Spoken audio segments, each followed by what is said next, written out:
በጌታ በኢየሱስ ክርስቶስም ሰላም ላችኋለሁ።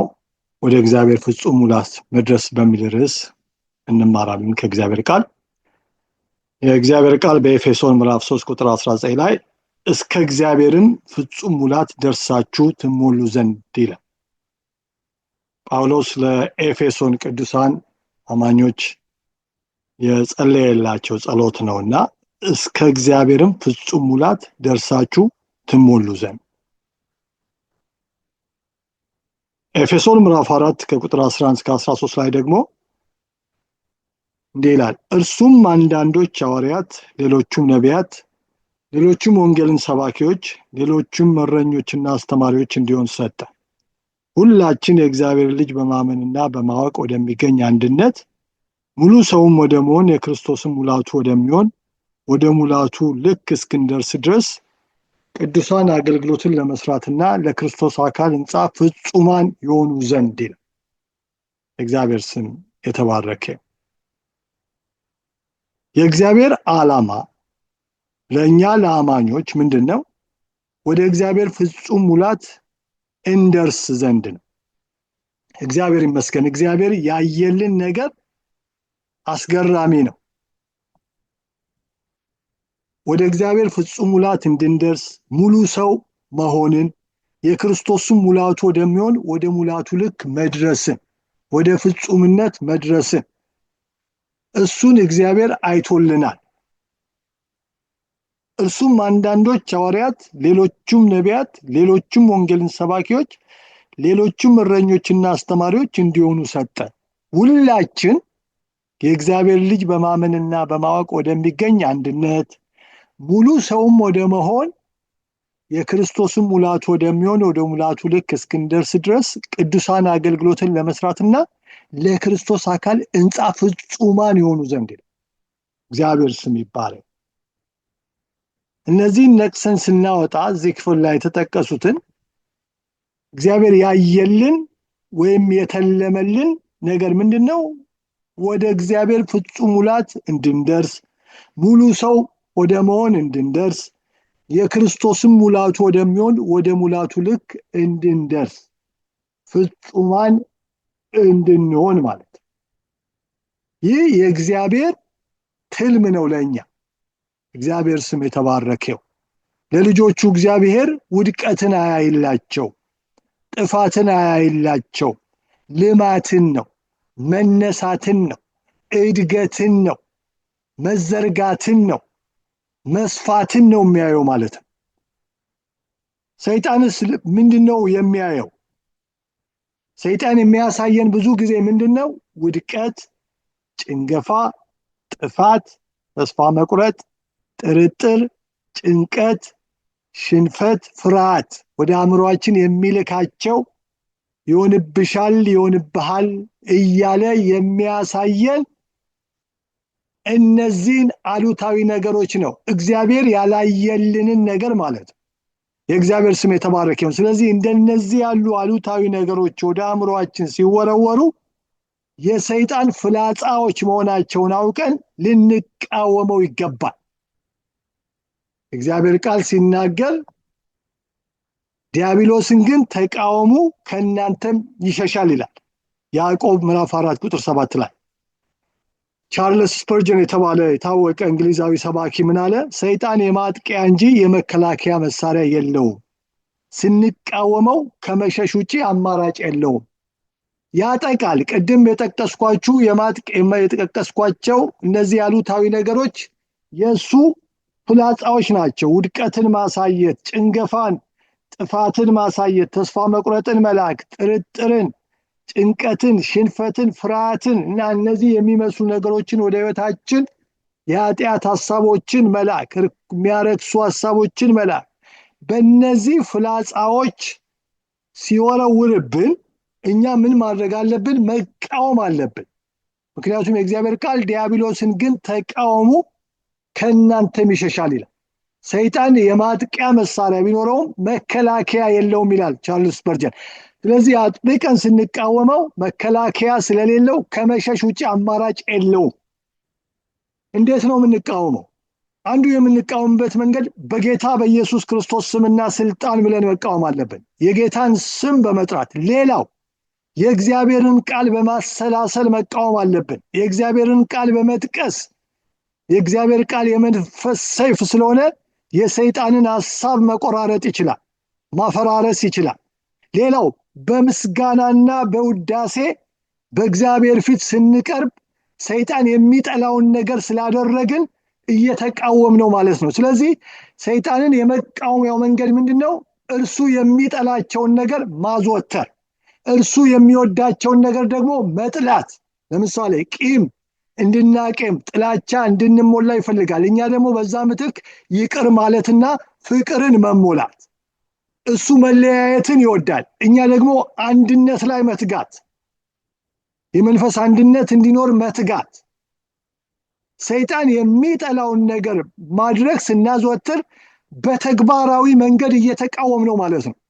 አያችሁ፣ ሰይጣንን መቃወም ብለን ስናስብ በኢየሱስ ስም ብቻ ማለት መሆን እንደሆነ ማሰብ የለብንም። የጌታን ስም መጥራት አለብን፣ ትክክል ነው። በስሙ መቃወም አለብን። ነገር ግን ሌሎችም የመቃወሚያ መንገዶች እንዳሉ መዘንጋት የለብን። በምስጋና በውዳሴ በዝማሬ በእግዚአብሔር ፊት ስንቀርብ ሰይጣን የሚጠላውን ነገር እያደረግን ስለሆነ ከመሸሽ ውጭ አማራጭ የለው።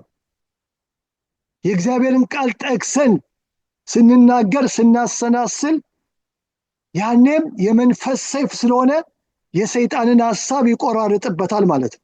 የእግዚአብሔር ስም የተባረከው። እሱ ጥላቻን በልባችን ሲል ወደ አእምሯችን ሲልክ እኛ ደግሞ በፍቅር መገለጥ አለብን። ፍቅርን ሰይጣን አይወድም፣ ጥላቻን ነው የሚልከው። ሰዎችን እንድንጠላ፣ ሰዎችን እንድናማና እንድንተች ሲፈልግ መልካም ነገራቸውን እያወጣን በዛ አቅጣጫ ሰዎችን ማሰብ፣ መሸከም፣ ይቅር ማለት፣ ስለነሱ መጸለይ ስናደርግ ሰይጣንን ተግባራዊ በሆነ መንገድ እየተቃወም ነው ማለት ነው። የእግዚአብሔር ስም የተባረከው። አጥብቀን ስንቃወመው ምንድነው ያለው አማራጭ? መሸሽ ብቻ ነው። እግዚአብሔር ቃል ይናገራል፣ ከእናንተም ይሸሻል ይላል። ሰይጣን ሲሸሽ ደግሞ ግልግል ነው። ስለዚህ ወገኖች ጠላት የሚልካቸውን አሉታዊ ነገሮች በማሰላሰል እንዲጨልምብን መፍቀድ የለብንም። እግዚአብሔር ውድቀትን አያይልንም፣ ጭንገፋን አያይልንም፣ ጥፋትን አያይልንም። የእግዚአብሔር እይታ አይደለም ለኛ። ይሄ ሰይጣን የሚከፍታቸው ስክሪኖች ናቸው። በኮምፒውተር ቋንቋ ለመናገር ልናጠፋቸው ይገባል። ተስፋ መቁረጥን እግዚአብሔር ልጆቹን ተስፋ አያስቆርጥም። የተስፋ አምላክ ነው፣ ተስፋ ነው የሚሰጠው። ጥርጥርን አይልክም ጌታ፣ እንድናምን ነው የሚፈልገው። ጭንቀትን አይልክም ጌታ፣ የሰላም አምላክ ነው። ሽንፈትን አይልክም፣ እግዚአብሔር የድል አምላክ ነው። ፍርሃትን አይልክም፣ እግዚአብሔር እምነትን የሚሞላ አምላክ ነው። ስለዚህ እነዚህን የሚመስሉ አሉታዊ ሐሳቦች ወደ አእምሯችን ወደ ስሜቶቻችን ሲላኩ ምንድነው የሰይጣን የመዋጊያ መሳሪያዎች እንደሆኑ አውቀን መቃወም አለብን። አያችሁ፣ አቲቲዩዳችን በመቃወም መሆን አለበት። በቃ እነዚህ ነገሮች ተቀብለን ማስተናገድ የለብንም። ተቀብለን ካስተናገድናቸው አይበጀንም። ጨለማ ወደ ውስጣችን ያመጡብናል፣ አይረባም ማለት ነው። ስለዚህ በምንም መልኩ ይምጡ፣ በቃላት በሰዎችም ይምጡ፣ በሐሳብ ደረጃም ፍላጻ ይወርወር፣ ልንቃወማቸው ይገባል። ለምን? ከእግዚአብሔር አይደለም የተላኩት። እግዚአብሔር ለኛ ምንድነው የሚያይልን? ወደ ፍጹም ሙላቱ መድረስ። አያችሁ፣ እግዚአብሔር ምንም እንኳን አይቆጥብም። ለልጆቹ ድንቅ አምላክ ነው። ይገርማችሁ፣ የሚያይላቸው የሚመኝላቸው ወደ እግዚአብሔር ፍጹም ሙላት መድረስ ምን ማለት ነው? አሁን በምን መለካት ይቻላል? ወደ እግዚአብሔር ፍጹም ሙላት ደርሰን እንድንሞላ እስከዛ አይነት ሙላት ውስጥ እንድንገባ ጌታ እኮ ሲያስብልን ምን አይነት ቸር አምላክ ነው! ለልጆቹ ምን ያህል ቸር አምላክ ነው! ሳይገድብ እስከ እግዚአብሔር ፍጹም ሙላት ደርሰን እንድንሞላ። እኔ ማስረዳት አልችልም ይሄ ምን ማለት እንደሆነ። እስከ እግዚአብሔር ፍጹም ሙላት ደርሶ መሞላት ምን ማለት ነው? በጣም ሰፊ እንደሆነ አስባለሁ፣ ግን ሊገልጸው አልችልም። ከመረዳቴ በላይ ነው። እግዚአብሔር የሚያይልን ነገር ሙሉ ሰው ወደ መሆን ነው፣ ወደ ማደግ ነው። የክርስቶስን ሙላቱ ወደሚሆን ወደ ሙላቱ ልክ መድረስ ነው። ለዚህም ነው ይላል እነዚህን አገልጋዮች ለቤተ ክርስቲያን ሰጠ ይላል። ሐዋርያቶችን፣ ነቢያቶችን፣ ወንጌል ሰባኪዎችን፣ እረኞችንና አስተማሪዎችን ሲሰጥ አማኞችን ቅዱሳንን ወደ ሙላቱ ልክ ወደ ክርስቶስ ሙላት ልክ እንዲደርሱ ለክርስቶስ አካል ሕንፃ ፍጹማን የሆኑ ዘንድ ወደ ሙሉ ሰው ወደ መሆን እንዲደርሱ የእግዚአብሔር ልጅ በማመንና በማወቅ ወደሚገኝ አንድነት እንዲደርሱ ወደ እድገት እንዲደርሱ ነው እግዚአብሔር እነዚህን ስጦታዎች ለቤተ ክርስቲያን ይሰጣል። ሁሉን አዘጋጅቷል ማለት እኮ ነው እግዚአብሔር ስም የተባረከ። ታዲያ እንዴት ነው አንድ አማኝ እግዚአብሔር ይህንን ካዘጋጀ አንድ አማኝ ለምንድን ነው የሚደክመው? ምንድነው ምክንያቱ? እግዚአብሔር ሁሉን አዘጋጅቷል። ወደ ፍጹም ሙላቱ እንድንደርስ ፈቃዱ ነው። ለዚህ የሚያስፈልጉትን አገልጋዮች ለቤተክርስቲያን ሰጥቷል።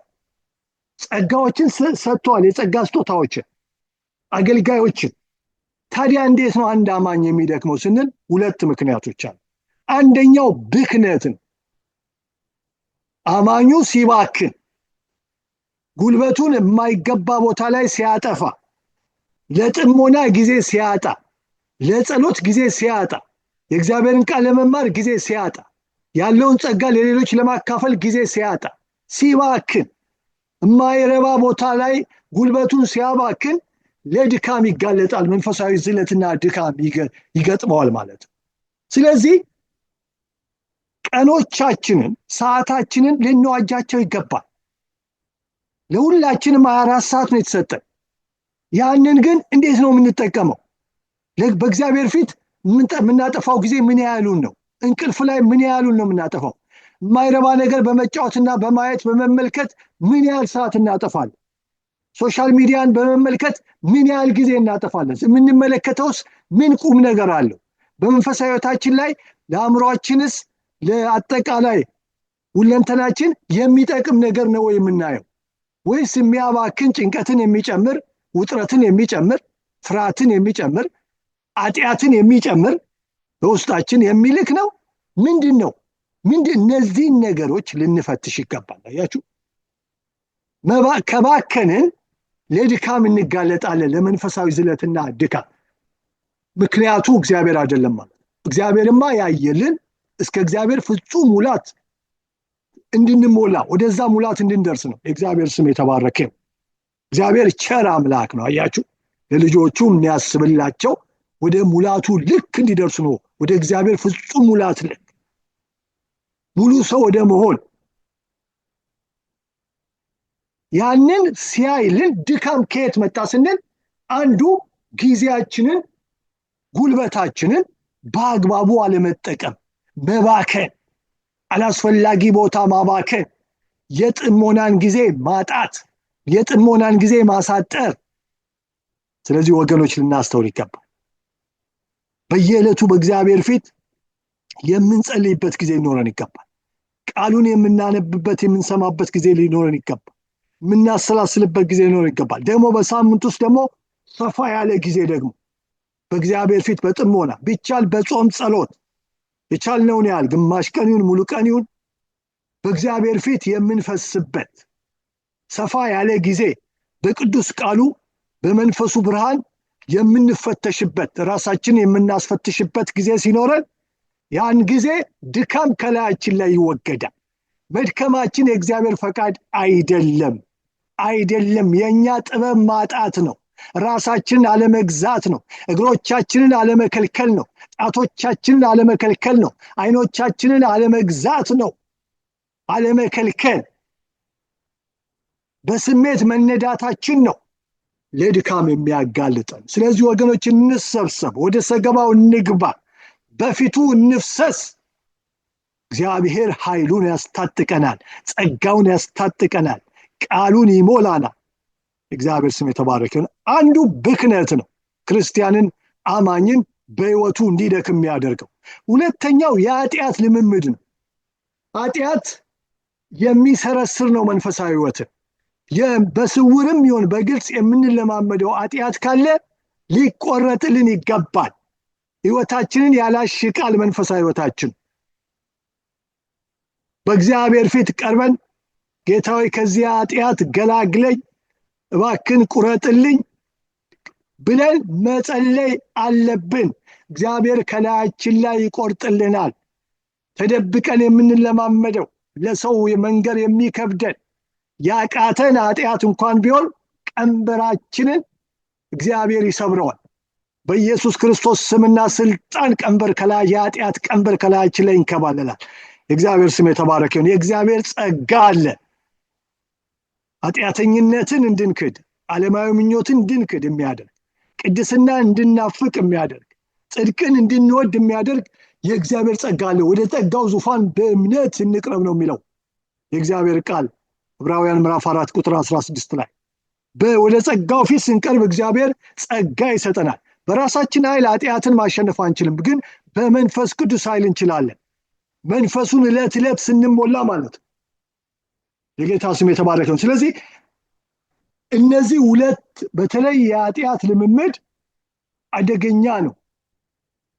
መንፈሳዊ ሕይወታችን በጣም ይጎዳል። ስለዚህ ኃጢአታችንን ተናዘን እግዚአብሔር እባክህን ይህን ኃጢአት አቆም ዘንድ እርዳኝ ብለን አንዳንዴም ጾመን በጾም ጸሎትን በፊቱ ቀርበን ቅዱሳንም ደግሞ የሌሎችንም ጸጋ ተጠቅመን እንዲጸልዩልን አድርገን የኃጢአትን ቀንበር እግዚአብሔር ከላያችን ላይ ያንከባላል።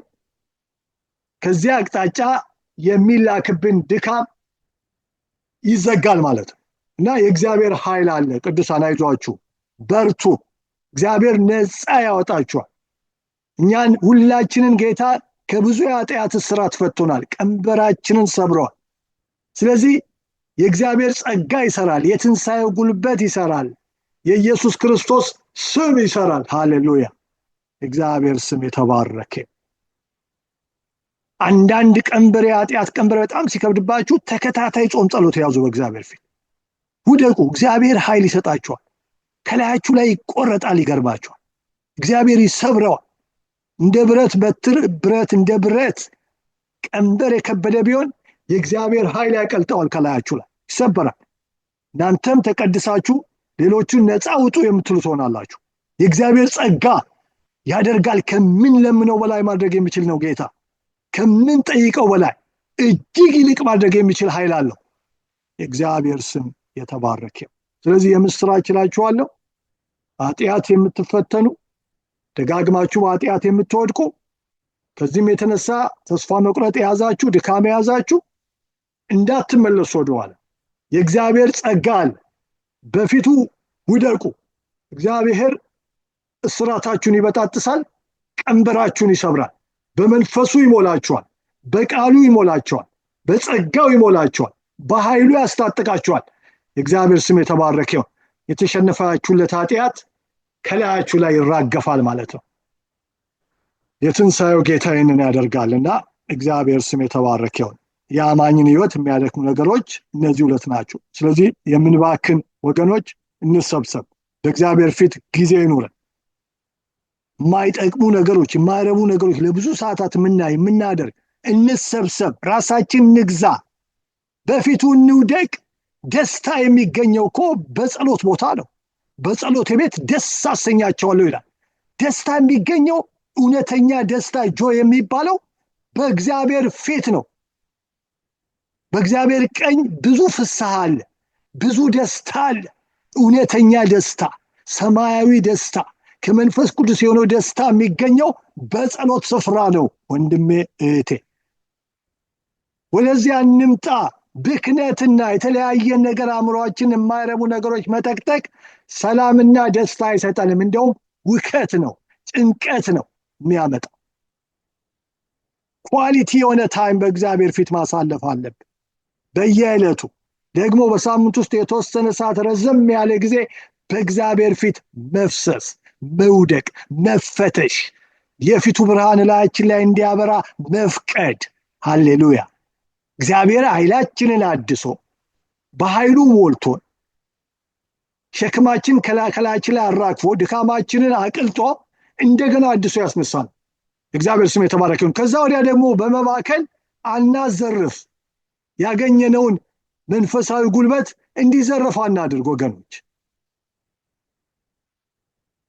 ሁልጊዜ ኮታት በሰይጣን የምንታለል መሆን የለብንም። ሁል ጊዜ ልንነቃ ይገባል። የእሱን ሐሳብ በሰይጣን እንዳንታለን የእሱን ሐሳብ አንስተውም ይላል እና የክርስቶስ አስተሳሰብ ሲገጠምልን በእግዚአብሔር ቃል ስንሞላ በሰይጣን ላይ የነቃን እንሆናለን። አመጣጡ ይገባናል። ሌባው በምንም መልክ ይምጣ ሰይጣን ሊሰርቅ ሊያርድ ሊያጠፋ ነው እንጂ ለሌላ አይመጣ። እኔ ግን ሕይወት እንደሆንላችሁ እንዲበዛላችሁ መጣው።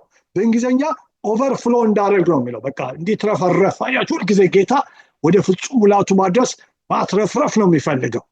መድከማችን የጌታ ፈቃድ አይደለም። ችግሩ እኛ ጋር ነው። እግዚአብሔር እንዲትረፈረፍልን ነው ሕይወት የሚፈልገው። ወደ ሌሎች የሚትረፈረፍ ሕይወት በጨለማ ወዳሉት ብርሃናችን ደምቆ ሲበራ የእግዚአብሔር ብርሃን ላያችን ላይ በርቶ ስናንጸባርቅ ማለት ነው። በጨለማ ላሉ በየደረስንበት ቦታ ሁሉ የበጎ ነገር ተጽዕኖ እግዚአብሔራዊ ተጽዕኖ እንድናመጣ ሊያደርገን የሚችል የእግዚአብሔር ፍጹም ሙላት እንድንደርስ የእግዚአብሔር ፈቃድ ለእግዚአብሔር ክብርና ምስጋና የሚያስኖር ሕይወት ማለት ነው። የእግዚአብሔር ስም የተባረከ ይሁን። በአንድ ስፍራ እዛው ብቻ መርገጥ ሳይሆን በንስር ከፍታ የሚያወጣ ቁርጭምጭም ድረስ ብቻ የሚደርስ ሙላት ሳይሆን ወይም እስከ ጉልበት ወይም እስከ ወገብ ሳይሆን የሚዋኝበት በዛ ሙላት ውስጥ መመላለስ በእግዚአብሔር ሙላት። የእግዚአብሔር ስም የተባረከ ይሁን። ወገኖች ጌታ ይረዳናል። ወደ ፍጹም ሙላቱ ለመድረስ ምን እናደርግ? እርግጥ እየተናገርኩት ነበር። አሁን ዘርዘር ደግሞ ላድርገው። በቀረውስ በጌታና በኃይሉ ችሎት የበረታችሁ ሁኑ ይላል ኤፌሶን 6:10 ላይ። ወደ እግዚአብሔር ፍጹም ሙላት ለመድረስ የምንበረታው በራሳችን ኃይል አይደለም። ይሄ እኮ ትልቅ የምስራች ነው። በራሴ ኃይል የምበረታ በሆን ኖሮ ጉድ ፈልቶ ነበር። ምክንያቱም ሰው በኃይሉ አይበረታም ይላል። ዛሬ ብበረታ ነገ ደክማለሁ፣ ምንም አቅም የለኝም። የኃይላችን ትምክህት እግዚአብሔር ነው። ይበርቱ የተባልነው በራሳችሁ እኮ አይደለም፣ በጌታና በኃይሉ ችሎት የበረታችሁ ሁኑ ይላል። አንድ የእንግሊዝኛ ትርጉም ምን ይለዋል? ቢ ስትሮንግ ኢን ዘ ማይቲ ፓወር ኦፍ ጋድ ይላል። የሚገርም ማይቲ በሆነው ፓወር ይለዋል። ብርቱ በሆነው በእግዚአብሔር ኃይል የሚል አገላለጥ አለ እና የእግዚአብሔር ብርታት ምን ማለት ነው? ክርስቶስን ከሙታን ያስነሳው የትንሣኤ ጉልበት፣ ይህንን ግዑዝ ዓለም የፈጠረው፣ ከዋክብትን የፈጠረ፣ ውቅያኖስን የፈጠረው፣ ፍጥረትን የፈጠረ የእግዚአብሔር ኃይል በምን ይለካል? በእግዚአብሔር ኃይል ነው የምንበረታው። ወደ እግዚአብሔር መገጠም ማለት እኮ ነው። ልክ ስልካችንን ቻርጅ እንደምናደርገው። ችግሩ ምንድን ነው? ባክነናል። ከእግዚአብሔር ፊት ጠፍተናል። እንዴት አድርገን እንሞላ ታዲያ? ስንቱ ነገር ነው አቴንሽናችን የሚፈልገው። ስንቱ ነገር ኖ ማለት መቻል አለብን። ኖ አልገኝም ለአንተ፣ ኖ ለአንተ አልገኝም፣ ኖ ለዚህ አልገኝም፣ ኖ ብለን ጊዜያችንን ተናጥቀን በእግዚአብሔር ፊት ስንቀርብ እግዚአብሔር በኃይሉ ይሞላናል። እግዚአብሔር ስም የተባረከው። ኦቨርፍሎ በሚያደርግ ኃይል ይሞላል። ልንነቃ ይገባል ወገን።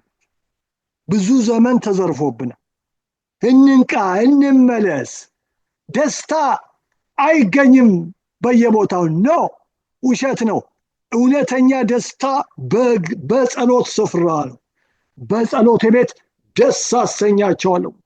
እግዚአብሔር ስም የተባረከውን ሰማያዊ ደስታ፣ የመንፈስ ቅዱስ ደስታ፣ ከምንም ነገር ጋር ንክኪት የሌለው ደስታ የሚገኘው በእግዚአብሔር ፊት በጸሎት ስንፈስ ነው፣ ስንቀርብ ነው። እግዚአብሔር ስም የተባረከውን። ስለዚህ ያኔ ምንድን ነው? በጌታና በኃይሉ ችሎት እንበረታለን። አያችሁ፣ እግዚአብሔር ቸር አምላክ ነው። ባዶአችንን መተን ባዶአችንን አይልከንም፣ ኃይልን ያስታጥቀናል። ኃይልን የሚያስታጥቀኝ ይላል ዳዊት፣ ኃይልን ያስታጥቀናል። የድካም ገለባን ከላያችን ላይ ያቃጥላል። መንፈሱ ላያችን ላይ ሲወርድ ገለባው ሁሉ ይቃጠላል። ሌላው ምንድን ነው የሚለው? መንፈስ ይሙላባችሁ እንጂ በወይን ጠጅ አትስከሩ ይላል ኤፌሶን ምዕራፍ 5:18 ላይ። ወደ እግዚአብሔር ስንቀርብ መንፈስን ሙላብኝ እንበለው። መንፈሱን ሰፍሮ አይሰጥም ይላል። ቸር አምላክ ነው። መንፈሱን ይሞላብናል። ደግሞ ትእዛዝ እኮ ነው። መንፈስ ይሙላባችሁ እንጂ በወይን ጠጅ አትስከሩ። አያችሁ፣ ሰዎች ወይን ጠጅ የሚጠጡት ለምንድን ነው? ለመደሰት ነው፣ ኢንጆይ ለማድረግ ነው። እሱኛው ጊዜያዊ ነው። ውጭ ያለው ደስታ ነው። በመንፈስ ቅዱስ የሆነው ደስታ ግን ዘላቂ ነው።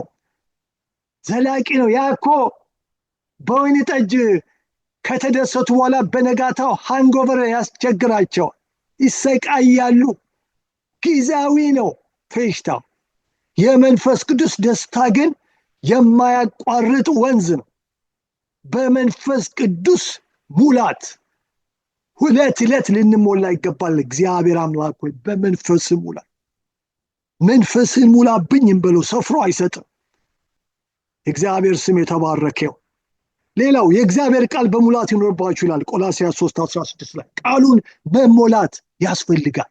ቃሉን ማንበብ፣ መስማት፣ ማመንዠክ፣ ማንሰላሰል፣ አእምሯችን በዛ ሲሞላ የእግዚአብሔርን ቃል መማር፣ መስማት፣ መጫወት፣ ማጥናት፣ ለቃሉ ጊዜ መስጠት፣ ትኩረት መስጠት፣ ያ በጣም አስፈላጊ ነው። በእግዚአብሔር ቃል እግር ስር መቀመጥ፣ በተከፈተ መጽሐፍ ቅዱስ ወይም በኦዲዮ የምንሰማው መጽሐፍ ቅዱስ ካለ በመስማት፣ የአገልጋዮችንም ትምህርትና ስብከት በመስማት ቃሉን ነው የሚያስተምር። እኛም በግላችን መጽሐፍ ቅዱሳችንን ማንበብ፣ ማጥናት፣ በጋራ የባይብል ስተዲስ መሳተፍ፣ መማር ዘለቄታዊ የሆነ እድገትና ሙላት ውስጥ ይከቱናል ማለት ወገኖች። የጾም ጸሎት ዲሲፕሊንም ያስፈልጋል። ስንት ዘመን ነው ምንበላው? እስኪ አንዳንዴ ቁርሳችንን እንተው፣ አንዳንዴ ሙሳችንንም ጭምር። በእግዚአብሔር ፊት እንውደቅበት፣ ፊቱን እንፈልግ። እግዚአብሔር በከንቱ አይመልሰንም። በከንቱ ፈልጉኝ አላልኩም ለያዕቆብ ቤት ይላል እግዚአብሔር። እግዚአብሔር በከንቱ ሰዎችን አይመልስም።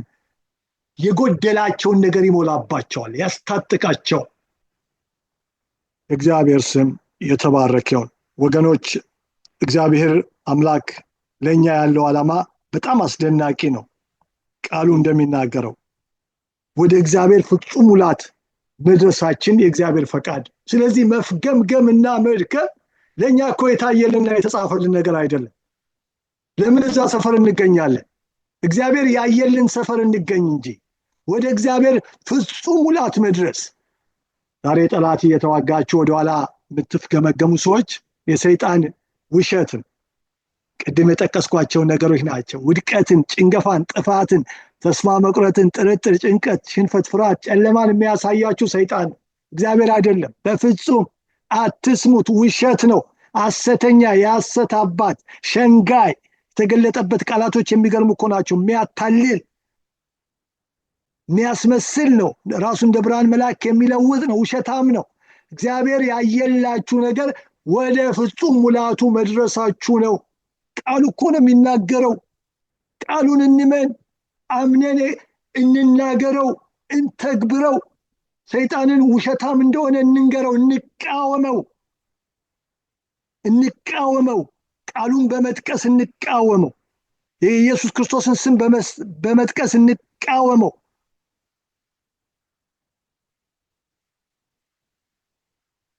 እሱ የማይፈልገውን ነገር በማድረግ እንቃወመው። ከቅዱሳን ጋር ህብረት እንድናደርግ አይፈልግም። እኛ አብዝተን ከቅዱሳን ጋር ህብረት ማድረግ። ወደ ቤተክርስቲያን እንድንሄድ አይፈልግም። እኛ አብዝተን ወደ ቤተክርስቲያን መሄድ። መጽሐፍ ቅዱሳችን እንድናነብ አይፈልግም። አብዝተን ማንበብ። በሰዎች ላይ ቂም እንድንይዝ ይፈልጋል። እኛ ግን አብዝተን ይቅር ማለትና ስለነሱ መጸለይ። ሰዎችን እንድንወድ አይፈልግም። ጥላቻ ነው የሚፈልገው። እኛ ግን በፍቅር መሞላት፣ መባረክ። ያን ጊዜ በተግባራዊ መንገድ እየተቃወም ነው ማለት ነው። ስንቃወመው ቻርልስ ስፐርጀን እንዳለው ሰይጣን የማጥቂያ እንጂ የመከላከያ መሳሪያ የለውም። ስንቃወመው ከመሸሽ ውጭ አማራጭ የለውም ማለት። አያችሁ፣ እኛ እኮ ክርስቲያኖች የማጥቂያ መሳሪያ አለን፣ የመቃወሚያም አለ። የማጥቂያ መሳሪያችን የመንፈስ ሰይፍ የሆነው የእግዚአብሔር ቃል ነው። የኢየሱስ ክርስቶስ ስም ነው። ደግሞ የክርስቶስን ደም ስናሰላስል ለኃጢአታችን እንደፈሰሰ የሰይጣን ክስ በዚያ ይወገዳል። ደግሞ የመከላከያ መሳሪያም አለን። ማን ነው? እምነት፣ የእምነት ጋሻ፣ የጽድቅ ጥሩር፣ የመዳን ራስ ቁር፣ የወንጌል ጫማ፣ የሰላም ወንጌል። ክርስቲያን የማይፈቀድለት መሸሽ ብቻ ነው ይባላል። ምክንያቱም ጀርባው ላይ ምንም የጦር መሳሪያ የለም። ከሸሸ ለጥቃት የተጋለጠ ነው። ስለዚህ ምንድነው ማድረግ ያለበት ክርስቲያን?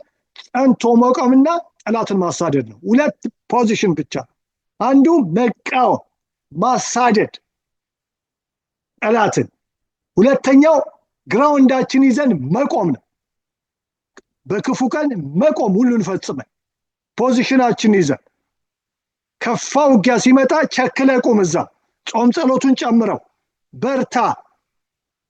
ፈተናው ከበባው ሲበዛም ወደ ኋላ አትሽሽ። ለምን? ከሸሸ ፍላጻ ይወረወርባል። ለዚህ ነው ኤፌሶን ምዕራፍ 6 ላይ ጳውሎስ የሮም ወታደርን የሚለብሰውን ነገር በመንፈሳዊ አድርጎ ሲገልጠው ጀርባ ላይ ምንም አይነት ነገር መከላከያ የለም። ለምን? ወደፊት ብቻ እንዲሄድ ነው የሚጠበቅበት። ክርስቲያንም እንደዛው ነው። ጠላትን እንድንቃወምና እንድናሳድድ ነው፣ እንዲሸሽ። ሌላው ደግሞ የተለያየ ፈተናና ክፉ ቀን ሲገጥመን ሁሉን ፈጽመን መቆም ነው። ግራውንዳችን ይዘን ያሉንን ነገሮች ሳንለቅ አጥብቀን መያዝ። ከዛ ደግሞ ብሬክ ስሩ ሲሰጠን እግዚአብሔር ማሳደድ። እግዚአብሔር ስም የተባረከ ይሁን። እና ውጊያችን የምንዋጋው በጌታና በኃይሉ ብርታት ነው። ክርስቶስ ነው የጦር መሪያችን፣ በራሳችን አይደለም። ያሸነፈው ጌታ፣ ሞትን ድል የነሳው ኢየሱስ ክርስቶስ የጌቶች ጌታ፣ የነገስታት ንጉስ፣ ከኃይላት ከስልጣናት በላይ ሆነው በእርሱ ላይ ተደግፈን ነው፣ እሱን ተከትለን ነው የምንዋጋው። የእግዚአብሔርን ጦርነት ነው የምንዋጋው፣ የራሳችን አይደለም። ከዚያ አቅጣጫ አመለካከታችን ይሄ ሊሆን ይገባል እንጂ ሁልጊዜ እየተጠቃ የተለያየ ፍላጻ እየተላከብን የሰይጣን ፍላጻዎች እየተወረወሩ ውድቀታችንን እያሳየን እንደምንጨነገፍ እየነገረ ሟርቱን እየነገረ ጥፋታችንን እያመጣብን በተለያየ ኢሜጅ እየላከ በተስፋ መቁረጥ ፍላጻ እየተዋጋን ጥርጥር እየላከብን በጭንቀት እየተዋጋን በሽንፈትን እየላከ በፍርሃት በእነዚህ ነገሮችን እያሰላሰልን ሁሌ ተጠቂ መሆናችን የእግዚአብሔር ፈቃድ አይደለም። የእግዚአብሔርን ዕቃ ጦር ሁሉ ልናነሳ ይገባል። እግዚአብሔርን ቃል የመንፈስ ሰይፍ የሆነው በመጥቀስ መዋጋት፣ የኢየሱስን ስም የጠቀስን በኢየሱስ ክርስቶስ ስም እቃወማለሁ ማለት የክርስቶስ ክቡር ደም ለእኔ ኃጢአት ነው የፈሰሰው፣ ስለዚህ የምትከሰኝ ክስ ሁሉ የተሻረ ነው ብለን የተለያየ ጠላት የውሸት ክስ ሲያመጣብን በዚያ ሲያስጨንቀን የክርስቶስን ደም ማሰላሰል፣ ስለ በደላችን የፈሰሰው እግዚአብሔር ስም የተባረከ ይሁን። ወገኖች እግዚአብሔርን ታላቅነት ማሰብ፣ ማመስገን፣ እግዚአብሔርን ማክበር ስንቃወመው መሸሽ ብቻ ነው ያለው አማራጭ። በዚህ አይነት ሁኔታ ልንሆን ይገባል እንጂ ጠላት የሚልካቸውን አሉታዊ የሆነ ነገሮች በማሰላሰል ሁልጊዜ ተጠቂ መሆን የለብንም። በፍጹም የእግዚአብሔር ፈቃድ አይደለም። እነዚህ የሰይጣን ስክሪኖች ናቸው። በኮምፒውተር ቋንቋ ለኤግዚት አልናርጋቸው፣ እናጥፋቸው። በፍጹም የተለያየ ተስፋ መቁረጥ ከዚህ ወዲያ ሲመጣባችሁ ጭንገፋ፣ ውድቀት፣ ፍርሃት፣ ጥርጥር፣ ሽንፈት እንደዚህ ያሉ ነገሮች ሲመጡ ከእግዚአብሔር አይደለም። ጸንተን እንቃወመው፣ ይሸሻል። ጸንተን እንቃወም። ጸንተን ስንቃወማቸው ይሸሻሉ። ለምን? መከላከያ የለው፣ ማጥቂያ መሳሪያ ብቻ ነው ያለው። እኛ ግን የእምነት ጋሻ አለ፣ የጽድቅ ጥሩን ለብሰን የመዳን ራስ ቁር አለ እና በወንጌል የሰላም ወንጌል ተጫምተናል። ደግሞ የመንፈስ ሰይፍ አለን የምናጠቃበት። ጸሎት፣ ምልጃ አለ፣ ምስጋና፣ ውዳሴ አለ። የቅዱሳንም ጸሎት እንዲሁ የምልጃ ጸሎት፣ ይሄ ሁሉ ይረዳናል። እግዚአብሔር ከኛ ጋር ነው። ወደ እግዚአብሔር ፍጹም ሙላት ሊያደርሰን ጌታ አቅዶልናል። እግዚአብሔር ስም የተባረከ ይሁን። እግዚአብሔር ያየልን ወደ እግዚአብሔር ፍጹም ሙላት መድረስ ነው። እስከ እግዚአብሔርም ፍጹም ሙላት ደርሳችሁ ትሞሉ ዘንድ ኤፌሶን 3:19 እርሱም አንዳንዶች ሐዋርያት፣ ሌሎችም ነቢያት፣ ሌሎችም ወንጌልን ሰባኪዎች፣ ሌሎችም እረኞችና አስተማሪዎች እንዲሆን ሰጠ። ሁላችን የእግዚአብሔር ልጅ በማመንና በማወቅ ወደሚገኝ አንድነት ሙሉ ሰውም ወደ መሆን የክርስቶስም ሙላቱ ወደሚሆን ወደ ሙላቱ ልክ እስክንደርስ ድረስ ቅዱሳን አገልግሎትን ለመስራትና ለክርስቶስ አካል ሕንጻ ፍጹማን ይሆኑ ዘንድ ይላል ኤፌሶን 4:11-13። ስለዚህ እግዚአብሔር ያየልን ይሄ ነው ወገኖች። እግዚአብሔር እንደ ድንቢጥ ሁሌ በስጋት እንድንኖር አይደለም፣ በንስር ከፍታ እንድንወጣ ነው። እግዚአብሔርን በመተማመን የሚጠባበቁ ኃይላቸውን ያድሳሉ እንደተባለ፣ እንደ ንስር ይወጣሉ እንደተባለ፣ አይደክሙም እንደተባለ፣ አይታክቱም እንደተባለ በእግዚአብሔር ፍጹም ሙላቱ ስንሆን ይህንን ህይወት እንድንለማመድ የእግዚአብሔር ፈቃድ ነው። የእግዚአብሔር ስም የተባረከ ይሁን። የጠላትን ማሽካካትና ማስፈራራት እየሰማን በፍርሃትና በጭንቀት ተይዘን መኖራችን የእግዚአብሔር ፈቃድ አይደለም። ስለዚህ የእግዚአብሔርን ዕቃ ጦር ሁሉ እናንሳ፣ ዲያብሎስን እንቃወመው፣ ይሸሻል። እግዚአብሔር ደግሞ ወደ ፍጹም ሙላቱ ያደርሰናል። እግዚአብሔር ወደ ፍጹም ሙላት አድርሰኝ እንበለው። ልክ ጳውሎስ ለኤፌሶን ክርስቲያኖች እንደጸለየላቸው ምዕራፍ 3 ላይ ማለት ነው። እስከ እግዚአብሔር ፍጹም ሙላት ደርሳችሁ ትሞሉ ዘንድ ይላል እና እየጸለየላቸውና እግዚአብሔር እስከ ፍጹም ሙላት ድረስ አድርሰኝ ብለው። እስኪ ከኔ ጋር እንጸልይ። ይህንን መልእክት የምትሰሙ ወገኖች ስለእናንተም ጸልያለሁ። አብራችሁ ከኔ ጋር በእምነት ተስማሙ። እግዚአብሔር አምላክ ሆይ ይህንን ለሚሰሙ ቅዱሳን እጸልያለሁ በጌታ በኢየሱስ ክርስቶስ ስም። ያየህላቸው ይሄ ነው። እስከ እግዚአብሔር ፍጹም ሙላት እንዲደርሱ የሚፍገመገሙት በጌታ በኢየሱስ ስም እንዲጸኑ ጸልያለሁ። በኢየሱስ ክርስቶስ ስምና ስልጣን ደግሞ እቃወማለሁ። የጠላትን ሁሉ ስክሪኖች የከፈተው የጭንቀት፣ የፍርሃት፣ የድንጋጤ፣ ተስፋ መቁረጥ፣ ጨለማ በኢየሱስ ክርስቶስ ስም እንዲለቃቸው ጸልያለሁ። በጌታ በኢየሱስ ስም ከወገኖቼ ጋር ተስማምቼ ጸልያለሁ። በኢየሱስ ክርስቶስ ስም እቃወማለሁ። ዲያብሎስን ሽንገላ እቃወማለሁ ከዙሪያቸው ላይ በኢየሱስ ክርስቶስ ስምና ስልጣን ድካምን እቃወማለሁ። እግዚአብሔር ምሕረት እንዲበዛላቸው፣ ሰማያት እንዲከፈትላቸው፣ በጠላቶቻቸው ላይ የነቁ እንዲሆኑ እንድትረዳቸው ወገኖቼን፣ ወንድሞቼን፣ እህቶቼን ይህን መልእክት የሚሰሙትን በእምነት እጸልይላቸዋለሁ። በኢየሱስ ክርስቶስም ከኃይል ወደ ኃይል ይሄዱ። እግዚአብሔር ከኃይል ወደ ኃይል ይገስግሱ፣ በንስር ከፍታ ይወጡ። ደግሞ የጠላት የኃጢአት ቀንበር የጫነባቸው ለሰው የማይነግሩት ማንኛውም የኃጢአት ቀንበር በኢየሱስ ክርስቶስ ስምና ስልጣን ከላያቸው ላይ ተሰበረ ይሁን። እንደ ብረት የከበደ በስውር የሚለማመዱት ነገር ግን ያቃታቸው የኃጢአት ቀንበር አንተን መከተል እየፈለጉ ወደ ሙላት ማደግ እየፈለጉ ወደ ኋላ እየጎተተ ደጋግሞ የሚጥል በኢየሱስ ክርስቶስ ስምና ስልጣን የኃጢአትን ቀንበር ከላያቸው ላይ ሰበርኩኝ። በኢየሱስ ክርስቶስ ስምና ስልጣን ከዛሬ ጀምሮ የተሰበረ ይሁን ከላያቸው ላይ። እግዚአብሔር አምላክ ሆይ ምሕረት ይግነንላቸው፣ ኃይልን አስታጥቃቸው፣ የድል ህይወት አለማምዳቸው። እስራት ሁሉ ከላያቸው ላይ በኢየሱስ ስም ይበጣጠስ። ሰው ያላየላቸው የኃጢአት እስራት ነገር ግን የሚያስጨንቃቸው ሳይፈልጉትም እያስገደደ በኢየሱስ ክርስቶስ ስም ከላያቸው ላይ የተበጣጠሰ ይሁን። በጌታ በኢየሱስ ክርስቶስ ስምና ስልጣን ይበጣጠስ። ጸለይኩኝ፣ ከወገኖች ጋር ተስማማውኝ። እግዚአብሔር ከምንለምን በላይ ማድረግ የምትችል ታላቅ አምላክ ነህና ክብር ላንተ ይሁን። ስምህ ይባረክ። ወገኖቼን ይህን መልእክት የሚሰሙ በዚህ ሰዓት ከዚህ ጸሎት ጋር እየተስማሙ ያሉ ወንድሞቼ እህቶቼ በኢየሱስ ክርስቶስ ስም ወደ ልዩ ህይወት አስገባቸው። ወደ ከፍታ ከድንብጥ ህይወት አውጥተህ ከስጋት ህይወት ወደ ንስር ከፍታ አግባቸው። ወደ አንተ ሙላት አስገባቸው። የነቃ ማንነት ስጣቸው። እግዚአብሔር ጠላትን የሚያሳድዱ አድርጋቸው። የጸንተው የሚቆሙ አድርጋቸው። ሁሌ ከመጠቃት ህይወት አውጣቸው። እምነታቸውን በቃል አሳድግ። እግዚአብሔር መባረክን ባርካቸው። መልካሚቱ እጅ በእነሱ ላይ ትሁን። ዳርቻቸው ተስፋ ፍሬያን ለአንተ ክብር ፍሬ ያፍሩ።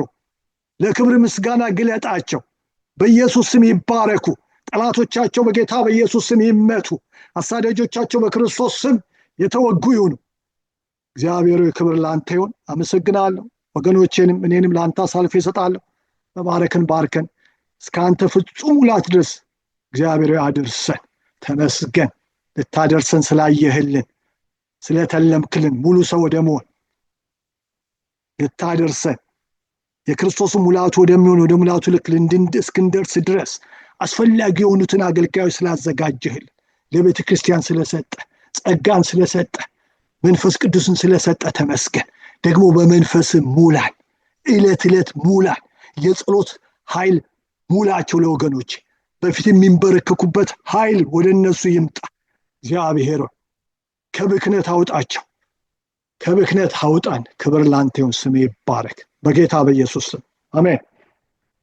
እግዚአብሔር ስም የተባረከ ይሁን። ቅዱሳን እግዚአብሔር አምላክ ይረዳናል፣ ወደ ፍጹም ሙላቱ ደግሞ ያደርሰናል። ለእግዚአብሔር የሚሳነው የለም።